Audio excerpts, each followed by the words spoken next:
కుర్చీ అయింది. ఆయన కుర్చీ మనం ఈరోజు వేద్దామా? ఆయన కుర్చీ వేస్తానన్న వాళ్ళు హల్లెలూయా చెప్తారా? నేను ఆయన కుర్చీ వేసి కూర్చోబెడతాను.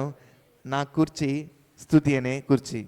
నేను ఆయన్ని ఆ సింహాసనంలో, ఆ కుర్చీలో నేను కూర్చోబెడతాను అన్నవారు అందరం కలిసి అబ్రహాం దేవుడా, ఇస్సాకు దేవుడా, యాకోబు దేవుడా, నాకు చాలిన దేవుడా అని కలిసి మనం పాట పాడుతూ ఆయన నామమును స్తుతిద్దాం. అబ్రహాము దేవుడవు, ఇస్సాకు దేవుడవు, యాకోబు దేవుడవు, నాకు చాలిన దేవుడవు. ఎలాగైతే అబ్రహాంతో తోడుండి నడిపించాడో, ఇస్సాకు తోడుండి నడిపించాడో, యాకోబు తోడుండి నడిపించి ఆశీర్వదించి హెచ్చించాడో, అదే దేవుడు ఈరోజు నీకు చాలిన దేవుడని పలుకుతున్నాం. హల్లెలూయా. వాళ్ళని దీవించిన దేవుడు నన్ను దీవిస్తావు. నా పితరులైన అబ్రహాం దీవించావు, నన్ను దీవిస్తావు. కూర్చోండి, పర్లేదు, ఇబ్బంది అయితే కూర్చోండి, ఇబ్బంది ఉంటే కూర్చోండి, ఇబ్బంది లేదు. ఓకే, ఈ మాటలు మనం ప్రార్థన పాడుతూ ఆయన మనం మహిమపడదాం. అబ్రహాము దేవుడవు, ఇస్సాకు దేవుడవు, యాకోబు దేవుడవు, నాకు చాలిన దేవుడవు. మరోసారి అబ్రహాము దేవుడవు, ఇస్సాకు దేవుడవు, యాకోబు దేవుడవు, నాకు చాలిన దేవుడు. ఏసయ్యా అన్నాం.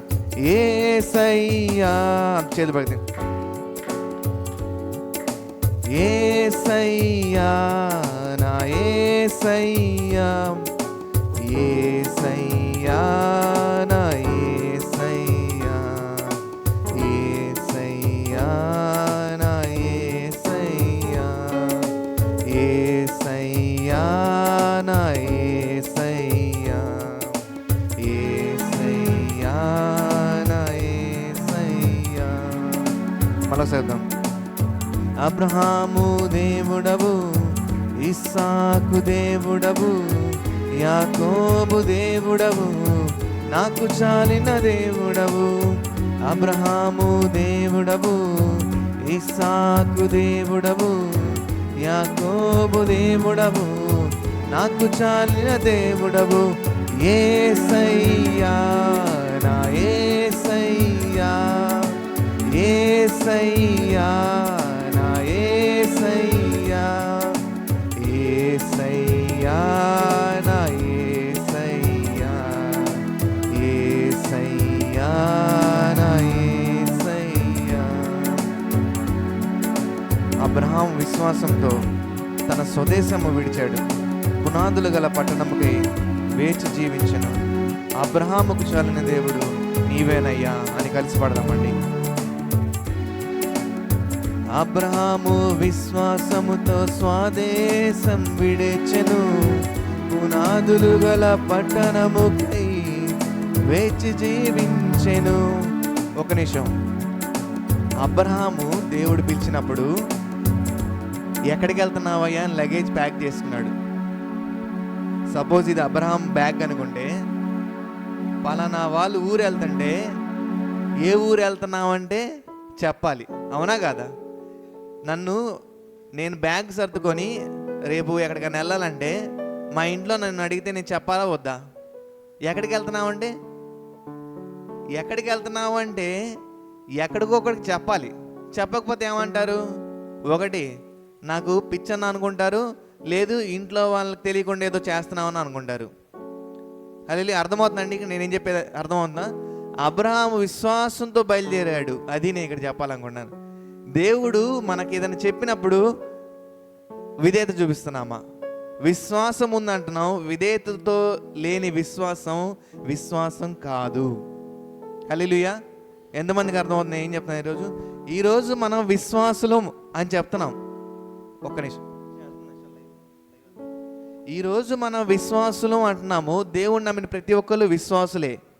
కానీ విశ్వాసి జీవితంలో విధేయత లేకపోతే, నేను దేవుణ్ణి నమ్ముతున్నానని చెప్పడం వరకేనా నేను విధేయత చూపిస్తున్నానని చేసి చూపిద్దామా? అంటే విశ్వాసంతో ఆయన చెప్పినప్పుడు ఎస్ సార్, ఓకే యేసయ్యా నేను చేస్తాను అని మనం చేసేలాగున్నామా? లేకపోతే నా జీవితం ఏమైపోయిద్దో నేను నమ్ముకుంటే, నేను ఈ పని చేస్తే నన్ను ఏమనుకుంటారో అని భయం కానీ సందేహం కానీ లేదా మన జీవితం మీద మన ప్రమేయమే ఉండాలి. అంటే నేనే నా జీవితాన్ని నేను అభివృద్ధి పంచుకోవాలి, నేనే నా జీవితాన్ని కాపాడుకోవాలి, నేనే నా జీవితాన్ని ఉన్నత స్థితి తీసుకెళ్ళాలని మనం మన మార్గాల్లో వెళ్తున్నామా? మార్గం మార్చకుండా నువ్వు దేవునిలో సమృద్ధి కానీ రక్షణ కానీ చూడలేవు. దానికి దేవుడు బాధ్యత తీసుకోడు, ఎందుకంటే అది మన సొంత నిర్ణయం. విశ్వాసులందరూ విధేయత చూపించట్లేదు. విశ్వాసి ఎప్పుడైతే విధేయత చూపిస్తాడో అప్పుడే దేవుడు అందరికంటే నిన్ను హెచ్చుగా దీవిస్తాడు. హల్లెలూయా. ఈ మాటను అర్థం చేసుకొని పాడదాం. అబ్రహాము విశ్వాసముతో స్వదేశం విడచెను, పునాదులు గల పట్టణముకై వేచి జీవించెను. అందరూ కలిసి పడదామండి. అబ్రహాము విశ్వాసముతో స్వదేశం విడచెను, పునాదులు గల పట్టణముకై వేచి జీవించెను. అబ్రహాముకు చాలిన దేవుడు నీవేనయ్యా, అబ్రహాముకు చాలిన దేవుడు నీవేనయ్యా. అబ్రహాము చెప్పండి, అబ్రహాముకు చాలిన దేవుడు నీవేనయ్యా. అందరు కలిసి యేసయ్యా, యేసయ్యా నా యేసయ్యా, యేసయ్యా నా యేసయ్యా, యేసయ్యా నా యేసయ్యా, యేసయ్యా నా యేసయ్యా.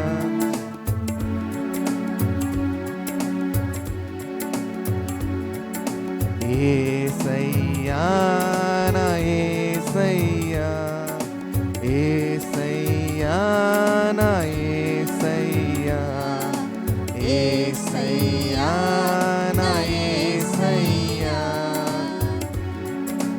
ఇస్సాకు విధేయుడై బలియాగమాయెను, వాగ్దానాన్ని బట్టి మృతుడై లేచెను. ఇస్సాకు విధేయుడై బలియాగమాయెను, వాగ్దానాన్ని బట్టి మృతుడై లేచెను. ఇస్సాకుకు చాలిన దేవుడు నీవేనయ్యా, ఇస్సాకుకు చాలిన దేవుడు నీవేనయ్యా. ఒక నిమిషం అండి. ఇక్కడ ఇస్సాకు ఎలాగైతే విధేయతతో ఇందాక మనం మాట్లాడుకున్న విధేయత చూపించాడో అప్పుడే మృతి నొందడానికి కూడా సిద్ధపడ్డాడు. అంటే పాత జీవితాన్ని వదులుకున్నాడు. నేను ఆయన కోసం బలి అవ్వడానికైనా సిద్ధం. ఈరోజు మిమ్మల్ని దేవుడు ఏం కోరుతున్నాడు? మీ పాత జీవితం ఆయనకి సమర్పించారా లేదా?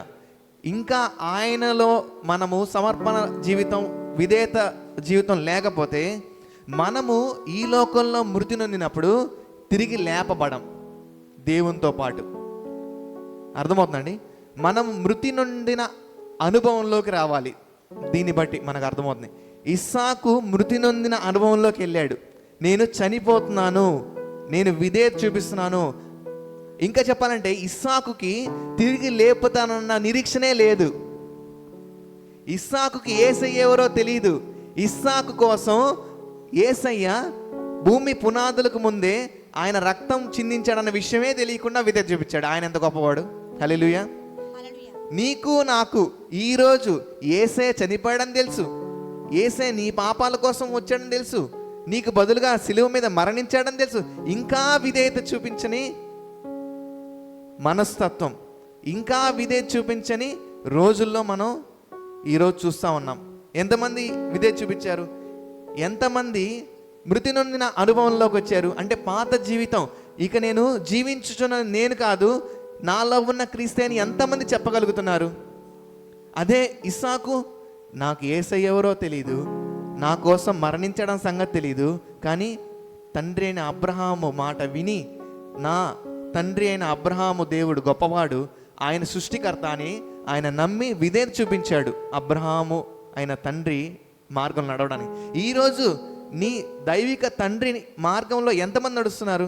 నీ తండ్రి సన్నిధికి వస్తున్నాడు, నిజ దేవుని తెలుసుకున్నాడు, ఆ విషయం నీకు తెలుసు, కానీ నిర్లక్ష్యమైన వైఖరిలో ఎంతమంది కుమారులు ఉండట్లేదు? ఆ కొలలో నేను కూడా ఒకప్పుడు ఉన్నోడిని. మా తండ్రి పాస్టర్ అయినా కూడా నా తండ్రి నిజదేవుడిని తెలుసుకున్నాడని కూడా నిర్లక్ష్యమైన వైఖరిలో ఉన్నప్పుడు నేను ఆశీర్వదించబడలేదు.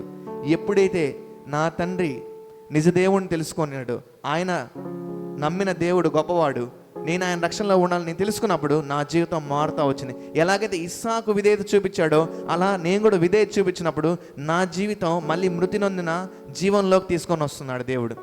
అలాంటి జీవం మీకు ఈరోజు బ్రతికున్నప్పుడు రావాలన్నా, మీరు నిజంగా మృతి నొందినప్పుడు కూడా మళ్ళీ మీ ఆత్మలు తిరిగి లేపబడి ఆయనతో ఉండాలన్నా కూడా ఈరోజు మన పాత జీవితం మృతి నొందాలి. హల్లెలూయా. ఎంతమందికి అర్థమవుతుంది ఏం చెప్తున్నా? ఈరోజు మృతి నొందిన అనుభవంలో మనం లేకుండా ఆయన తిరిగి నిత్య జీవంలో ప్రవేశం లేదు. విశ్వాసంతో మృతి నొందాలి, విశ్వాసంతో మృతి నొందాలి. విశ్వాసంతో మీరు మృతి నొందకుండా, విధేయతతో మృతి నొందకుండా మనము ఆయనతో లేపబడము, మనము ఆశీర్వాదంలో నడవలేము. హల్లెలూయా. అందరం కలిసి అర్థవంతంగా పాడదాం. ఇస్సాకు విధేయుడై బలియాగమాయను. ఇస్సాకు విధేయుడై బలియాగమాయను, వాగ్దానాన్ని బట్టి మృతుడై లేచెను. ఇస్సాకు విధేయుడై బలియాగమాయను, వాగ్దానాన్ని బట్టి మృతుడై లేచెను. ఇస్సాకుకు చాలిన దేవుడు నీవేనయ్యా. అందరూ చెప్తామండి. ఇస్సాకుకు చాలిన దేవుడు నీవేనయ్యా. యేసయ్యా. అందరం కలిసి యేసయ్యా, నా యేసయ్యా. అందరూ చేతి పైకి ఎత్తామండి. యేసయ్యా, నా యేసయ్యా, యేసయ్యా, నా యేసయ్యా, యేసయ్యా, నా యేసయ్యా. మళ్ళొకసారి. యేసయ్యా, నా యేసయ్యా, యేసయ్యా, నా యేసయ్యా. యాకోబు మోసగాడై తండ్రి ఇంటిని విడిచెను, యాకోబు ఇశ్రాయేలై తండ్రి ఇంటికి చేరెను. యాకోబు మోసగాడై తండ్రి ఇంటిని విడిచెను, యాకోబు ఇశ్రాయేలై తండ్రి ఇంటికి చేరెను. యాకోబుకు చాలిన దేవుడు నీవేనయ్యా. అందరం చెప్తామండి. యాకోబుకు చాలిన దేవుడు నీవేనయ్యా. యేసయ్యా. అందరం కలిసి యేసయ్యా చెప్తాం. యేసయ్యా, నా యేసయ్యా, యేసయ్యా, నా యేసయ్యా. అందరం కళ్ళు మూస్తున్నామండి. ఎవరు ఇటువంటి చూడదు. నీకు బదులుగా ప్రాణం ఇచ్చిన దేవుని యేసయ్యా, నీ ఉంటే నాకు చాలయ్యా. నీవే అబ్రహాము దేవుడు, ఇస్సాకు దేవుడు, యాకోబు దేవుడు అని చెప్తాం. మనస్ఫూర్తిగా కళ్ళు మూసుకొని అందరం ఒకసారి మళ్ళొకసారి. యేసయ్యా, నా యేసయ్యా, యేసయ్యా, నా యేసయ్యా, యేసయ్యా, నా యేసయ్యా, యేసయ్యా, నా యేసయ్యా, యేసయ్యా. మీరు నోరు తెరిచి యేసయ్యా అడగండి. మీకు ఏ సమస్య ఉందో ఆయన చెప్పండి. మన మధ్యలో ఉన్న దేవుడు ఆయన, పరిశుద్ధాత్మ రూపంలో సంచరించిన దేవుడు. నీవు నోరు తెరిచి ఆయన స్తుతిస్తుండగా, ఆయన స్తుతి సింహాసనం మీద కూర్చోబెడుతుండగా ఆయన నిన్ను విడుదల చేయబోతున్నాడు. నీ పాపం నుంచి, నీ శాపం నుంచి, నీ అనారోగ్యం నుంచి, నీ ఆర్థిక ఇబ్బందుల నుంచి, నీ బంధకాల నుంచి, కుటుంబ సమస్యల నుంచి విడుదల చేయబోతున్నాడు. ఇప్పుడే విడుదల కలుగును గాక యేసు నామములో. అందరూ నోరు తెరిచి యేసయ్యా, నోరు తెరిచి యేసయ్యా, నా యేసయ్యా. విశ్వాసంతో చెప్దామండి. నోరు తెరిచి యేసయ్యా, నా యేసయ్యా, యేసయ్యా, నా యేసయ్యా, యేసయ్యా, నా యేసయ్యా,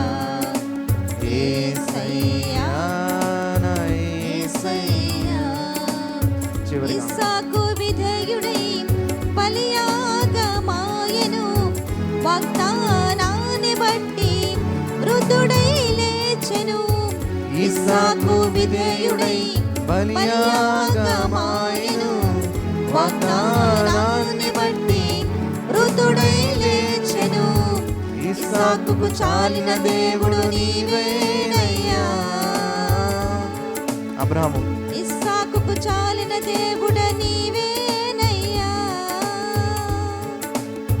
అబ్రహాము దేవుడవు, ఇస్సాకు దేవుడవు, యాకోబు దేవుడవు, నాకు చాలిన దేవుడవు. ఈరోజు మీరు నోరు తెరిచి చెప్తుండగా ఆయన మీకు సమకూర్చే దేవుడు. నోరు తెరిచి చెప్తామండి. అందరం కళ్ళు మూసుకొని ఇటువంటి చూడమను. చివరిసారిగా నోరు తెరిచిన మీరు విశ్వాసంతో పలుచుండగా మీ జీవితంలో మార్పు కలుగును గాక. మీ జీవితంలో సమస్యలు వెళ్ళిపోవును గాక. మీరు ఏదైతే బంధకాలతో ఉన్నారో ఆ బంధకాలన్నీ ఇప్పుడే విడుదల కలుగును గాక. యేసు నామములో విడుదల కలుగును గాక. యేసు నామములో సమకూర్పు కలుగును గాక. యేసు నామములో మీ కుటుంబంతో రక్షణ కలుగును గాక. యేసు నామములో సమస్యలు అన్ని కొట్టివేయబడును గాక. యేసు నామములో ప్రతి ఒక్క సమస్య కొట్టివేయబడును గాక. ప్రతి ఒక్క అప్పు కొట్టివేయబడును గాక. ప్రతి ఒక్క అనారోగ్యం వేళ్లతో సహా బయటకు వెళ్ళిపోను గాక. యేసు నామములో అందరం యేసయ్య. ఎవరు మౌనంగా ఉండదు. మీరు మౌనంగా ఉంటే మీ విడుదల మీరే కోల్పోతారు. అందరూ కలిసి నా యేసయ్యా, యేసయ్యా, నా యేసయ్యా. ఆయన నామంలో స్వస్థత, ఆయన నామంలో విడుదల, ఆయన నామంలో సమకూర్పు, ఆయన నామంలో నిత్య జీవం, ఆయన నామంలో సమాధానం. అందరూ కలిసి ఆయన నామాన్ని స్తుతిద్దాం.